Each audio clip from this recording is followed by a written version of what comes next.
Well, Mary, I know what I'm going to do tomorrow, and the next day, and the next year, and the year after that. I'm shaking the dust of this crummy little town off my feet, and I'm going to see the world.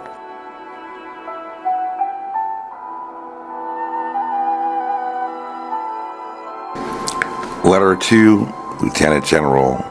retired Mary Laguerre, Ray, General request for assistance. Dear General, according to your company biography, you had formerly served as the U.S. Army Senior Intelligence Officer, bringing more than 30 years of experience directing intelligence, security, and cyber organizations, including the Army's enterprise of 58,000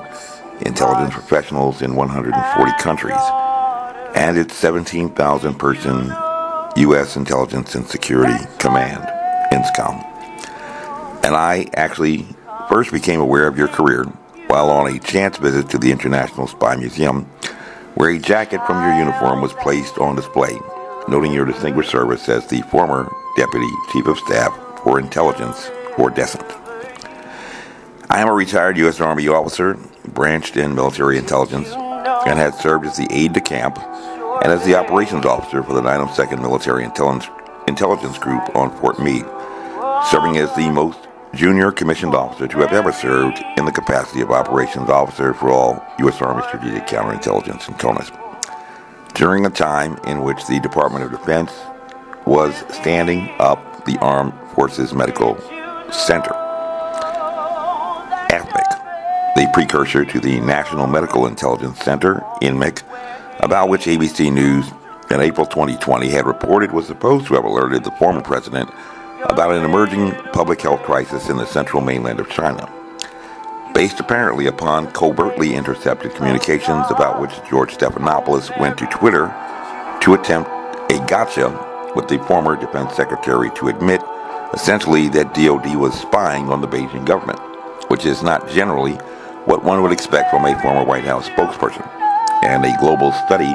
completed by the World Health Organization in February 21 that had examined influenza-like illness, ILI, and acute respiratory illness, ARI data, dating back to September 2019 in China, has conclusively determined on the clinical level that the first case of infection in Wuhan had occurred on December 8, 2019, not in November, as alleged by ABC News, and which would be an intriguing bit of data for interception by covert means, even if it existed in that totalitarian regime. Surely you would agree. Proceeding to the current situation, you certainly may be aware that on May 26, 2021, the Commander-in-Chief had decided to task the intelligence community and the Director of National Intelligence, DNI, to redouble efforts to determine the origins of a novel coronavirus, which to date has claimed the lives of 95 uniformed service members, 22,072 veterans, ironically in the 134 veteran care facilities in which leadership had proactively taken the step to close the door to visitors on March 10, 2020. One day before the pandemic declaration, and on all evidence thereafter, never took the time to conduct a hot wash or in-progress review, management tools with which certainly as an intelligence officer you are all too familiar. Clearly, we have some leadership failures at the Department of Veterans Affairs. During my time in strategic counterintelligence back in the 1990s, after the wall came down, the mission was redirected from a Krasnovian threat model in tactical engagement, and I became a bit of a generalist in the multiple areas that were emerging to include what appears from your record to be your specialty in cybersecurity, having been around myself for the standing up of the Army Computer Emergency Response Team, ACERT. But in pandemic, with 1 million American lives lost, 75% of whom are over the age of 65, a known fatality risk from the beginning, but also including 442 children aged 0 to 4 and 815 children aged 5 to 18, according to the CDC, from a total of over 13,400 worldwide as of December, according to UNICEF. Other duties as assigned in biological warfare planning to prevent this type of tragedy from occurring through an act of terror have recurred to me. and at least the federal district court judge in the U.S. Navy SEALs case in Texas has recently described me as a litigation hobbyist, which is not necessarily a bad thing, and not quite the outside agitator as a friend of my father had been described for his efforts in the city of Birmingham. And like we often hear said these days, I took a solemn oath before God to defend the Constitution freely and without mental reservation or purpose of evasion. No pain, no gain, as we say in the Rangers, or no cross, no crown, as my chaplain daddy used to say. At the Officer Candidate School, OCS, at Fort Benning, Georgia, the chaplain instructing young cadets on ethics told us that ethics was doing the right thing when nobody else was looking. And I take great pride in an officer evaluation report, OER, that had said that I told my boss the truth, even when he didn't want to hear it. And he had served in the role of the Iron Major at the desk.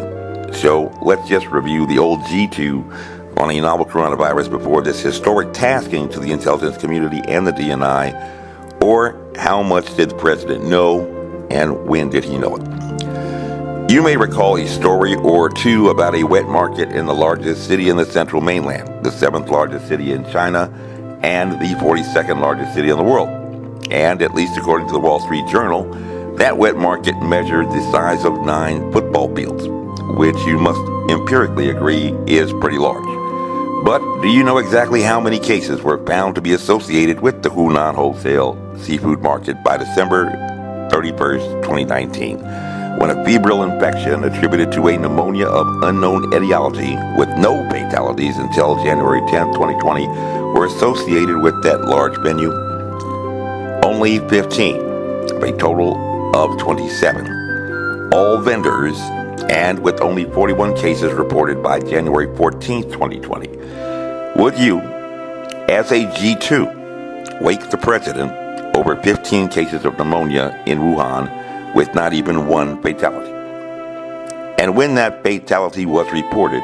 the New York Times carried the story that Chinese officials could find no evidence of an infectious virus being transmitted from person to person. On March 15, 2020, the day upon which the Virginia governor began his lockdown orders, canceling all non-essential social gatherings of 100 persons or more, against the recommendations of the Mayo Clinic in December 2019 and the WHO study on pandemics in 2006, there were only 45 cases in the Commonwealth with one fatality,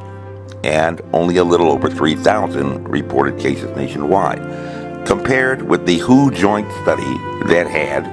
by February 24, 2020, examined 55,924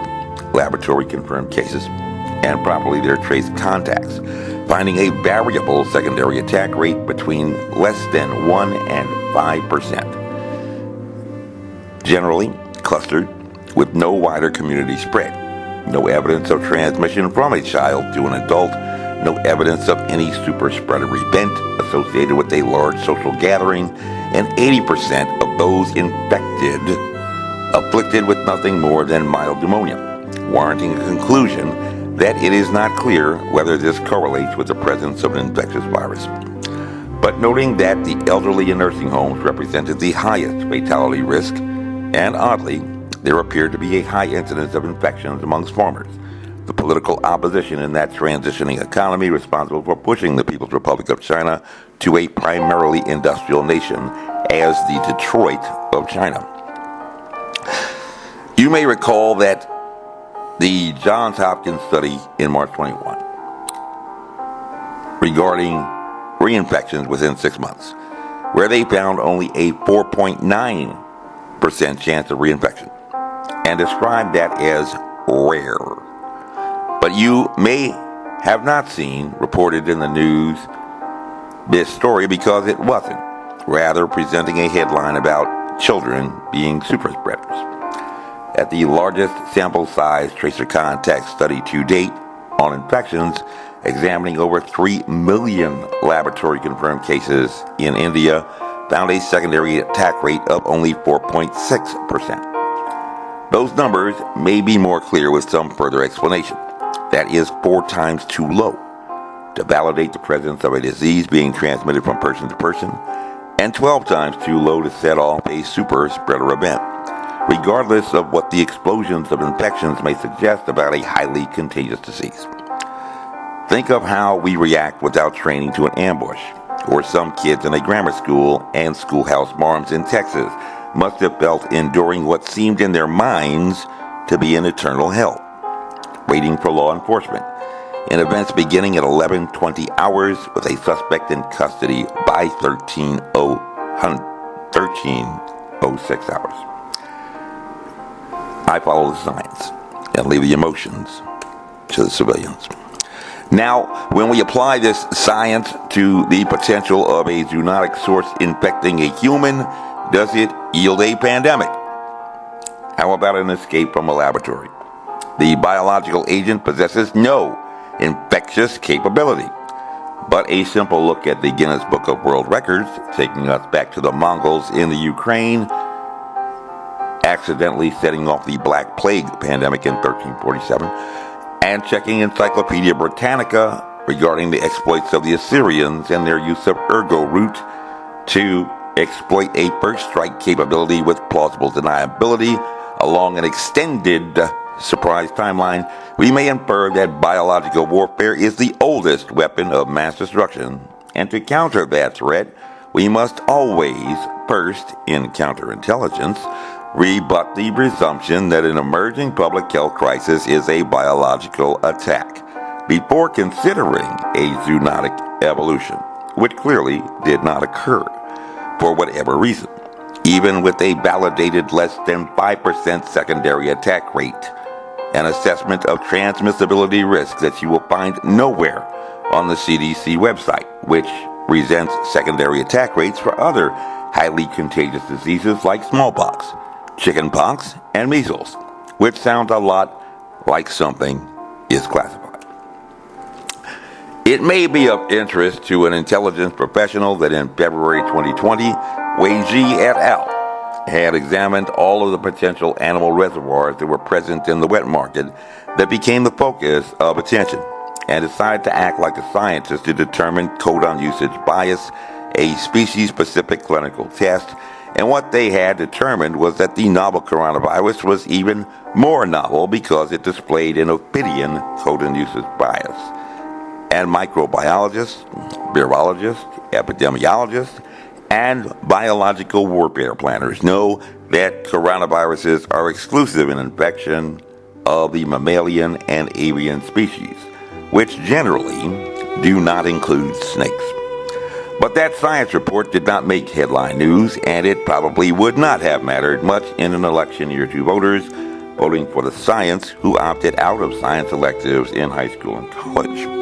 and forgot that viruses are the most abundant biological particles in the world, a fact we should have learned in grammar school, and would have prayed,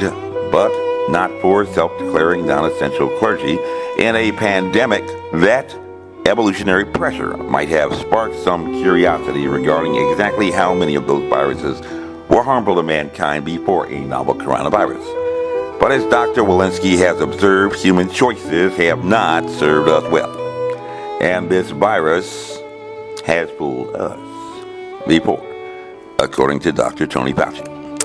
If there were only 219 viruses harmful to mankind before the current pandemic pathogen, under the law of large numbers, that does not appear to be a clear and imminent threat to national security or mankind, reasonably speaking. But not exactly the thought we get from watching pandemic thriller movies. But after conferring with the national laboratories in March 2020, why, perhaps, besides a FOIA request that I had submitted to the White House on March 23, 2021, to inquire whether the infectious dose and secondary attack rate for COVID-19 were classified information, might the president task the intelligence community and the DNI to go on a wild goose chase in a mission impossible to determine whether only one of two empirically precluded possibilities would establish the origins of this novel coronavirus that has been attributed to more fatalities than Adolf Hitler? It's an interesting question we have been pursuing in litigation since the White House refused to respond to that FOIA request. And this is where, General, I would like your able assistance as the former decent, removed from politics, on interpretation of Executive Order 12958, which appears to suggest that the infectious dose and secondary attack rate for COVID-19 could not be classified information unless the government owned or controlled the biological agent, which, under Association for Molecular Pathology v. Myriad Genetics, docket number 12-398, 566 U.S.-2013, and in Diamond v. Chakrabarty, 447 U.S. 303 1980, would mean that the novel coronavirus would have to have been cultivated or manipulated in a laboratory, not being of nature occurring. While this would explain why, since March 7, 2022, when the Supreme Court decided not to proceed to oral argument on a matter I had presented for prejudgment relief on the shadow docket, the presumptive position of the White House is that it can neither confirm nor deny that these standard metrics are classified information. Presumptive because since after acknowledging receipt of the FOIA request, they have elected a right to remain silent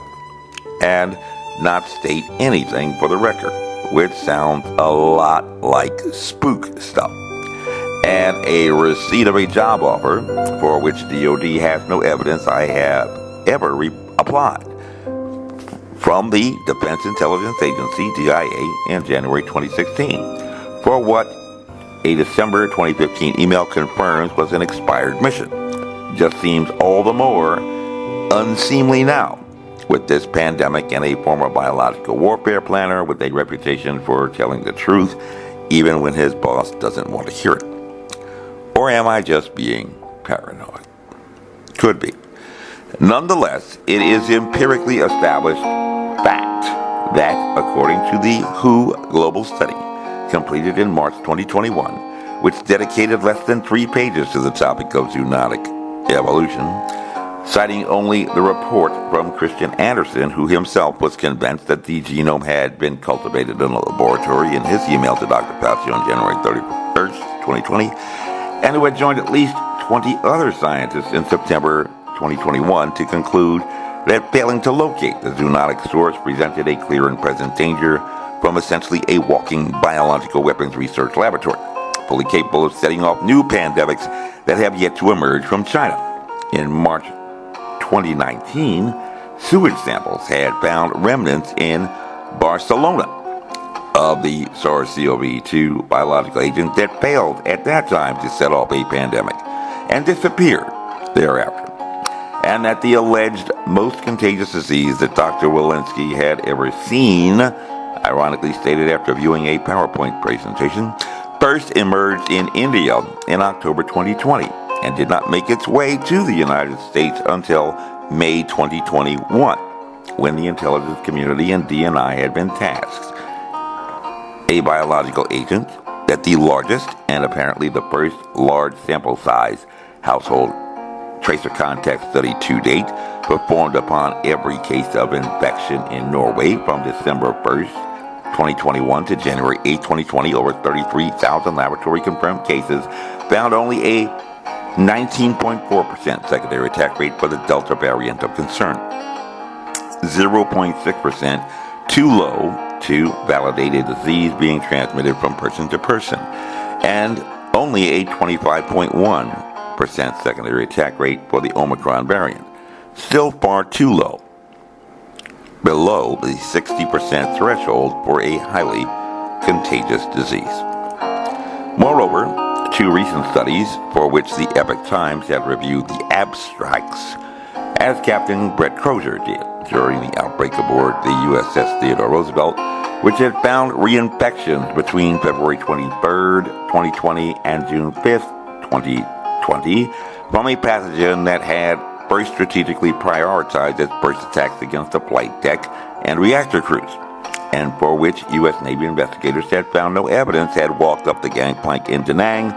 nor boarded by a helicopter ferries from the Philippines, nor apparently was transmitted to any other ship in the carrier group, despite the Grand Central Station activity of cross-travel between ships in a carrier group, had determined that the efforts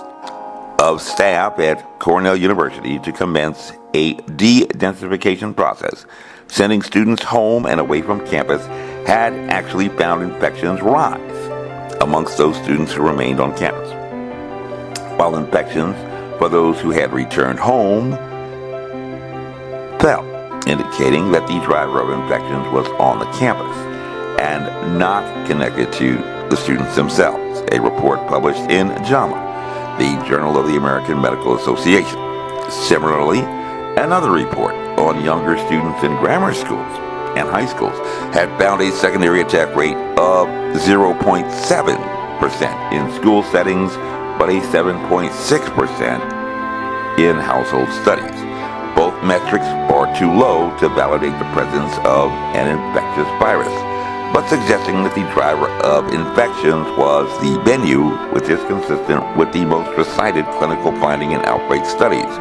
no wider community spread. Besides the variant path of migration exhibited by the virus after escaping lockdowns, moving in mass proliferation to South Korea, the closest territorial adversary of the Beijing government, jumping over the 16 most popular destinations from Wuhan Airport, as indicated in the study attached to WHO Situation Report number 3 on January 23, 2020, and the pathogen's ability to avoid the top 3 highest Chinese American populations on first introduction, avoiding San Francisco and Los Angeles on the West Coast, arriving in Washington, and avoiding New York City for arrival in Boston on the East Coast, about which I had provided an intelligent estimate to Senator Mark Warner for the Senate Select Committee on Intelligence on March 27, 2020. The most intriguing study early in the public health crisis was the Chinese restaurant study that served as the basis for a recommendation to the WHO to modify the transmission model from droplets to aerosols, a move not made by the Centers for Disease Control and Prevention until May 7, 2021, when they finally acknowledged that the infectious dose remains unknown, despite the fact that since 1870, when Robert Koch was examining anthrax, science has been able to both validate causation and determine the infectious dose through Koch's postulates, which has yet to be performed for COVID-19. In that study, an index case infected in Wuhan traveled 614 miles with 3 family members to a restaurant to have lunch in a third-floor dining room, where there would be a total of 93 guests, including the family, the index case, and 8 staff. The index case, who apparently failed to infect his family en route, like the American patient 0, who from 68 traced contacts on a 20-hour flight, 25-mile share ride, and ambling around the Puget Sound, had failed to infect anyone, but found his unique strand of virus in 39 other cases throughout the state, indicative of employment of the same batch. Was seated in a section serviced by 1 air conditioning vent, measuring exactly 30 square meters, which is tactically significant because a standard smoke grenade disperses a vapor cloud measuring 10 meters high and 30 square meters wide. The index case was exposed to enough biological agent during approximately an hour that immediately after departure he was hospitalized, and subsequent infections should reasonably expected to be amongst his family members at the same table. However, the first infections occurred amongst those seated directly below the air conditioner vent, followed by his table at the center, and later the patrons at the table to his flank, with no infections among staff who serviced the area. A similar super spreader event occurred at a choir rehearsal in Skagit County, Washington, but where researchers had prudently decided to divide the fellowship hall, where the choral director had been overcautious in a county with 0 infections, preempting even the guidance from local government officials for social distancing and reasonable precautions. while the official explanation ludicrously suggests that droplets, now rejected as a primary means of transmission, were given more buoyancy through singing, infections masked in only 3 quadrants, defying the computational fluid dynamics, like the unexplained aerial phenomenon observed by Lednicki in January 2021, when he had examined an infected female in her 20s, had her drive around for hours with an air sample collector on a passenger side visor, a device about the size of an Easy Pass, with 5 separate apertures to collect air samples. This study is significant because, for reasons unexplained in that report, prepared by a scientist with a patent on COVID-19 tests, the variables measuring 0.25 to 0.50 microns, the largest being far too large for coronavirus virials occurring in nature because the largest of viruses in genome mass have, through natural selection, evolved a stabilizing core around the center, simply to prevent collapsing under their own mass and limiting the potential for mutations along that part of the particle, displayed an ability for preference, apparently, to a gain of function in mass, like it took a military science course on the principles of war to collect only in 1 of 5 apertures, but suggesting an ionized particle, which would be an anomaly for a naturally occurring virus. But treatment research has suggested problems with free radicals, a problem often associated with ionization, as well as cardiovascular problems which could arise especially at the capillary level if these massing virials created blockage. Far more than the rapid development of extra spikes noted by the Scripps Research Center early as June 2020, this ability to mass information enabled the biological agent to perform the near impossible, surviving 4 impacting filters designed to dry out the virial with specimens collected in the death chamber, which would, in sufficient exposure, provide a gain of function for a biological agent to defeat medical-grade respiratory protection, rendering the non-medical grade facial covering definitively determined to be battle ineffective in a respiratory tract infection a decade ago by the NIOSH, using the same diagnostic equipment used to rate the N95, which common sense should at least inform a soldier in basic training that a piece of hydrophilic, not hydrophobic cotton is not impervious to penetration from the SARS-CoV-2 particle, which measures 6 times larger than the smallest configuration of CS gas particles, and not its virials, the largest of which could find at least 700, filling a period at the end of a sentence in a 12-pitch font on a standard sheet of paper, and still apparently far too low to present the threat of an infectious dose. Thanks so much in advance for your able assistance, General. Rangers lead the way. Major Mike Webb, Major, USA, retired.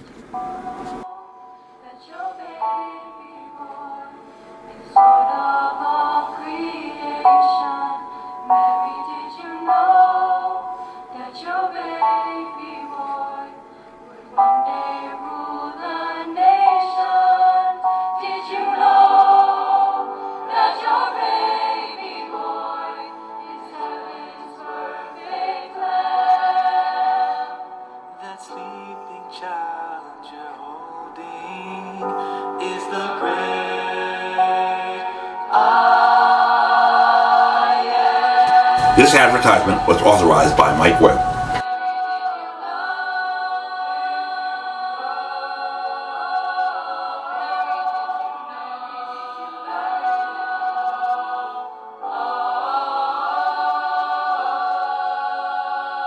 But Mary, I know what I'm going to do tomorrow, and the next day,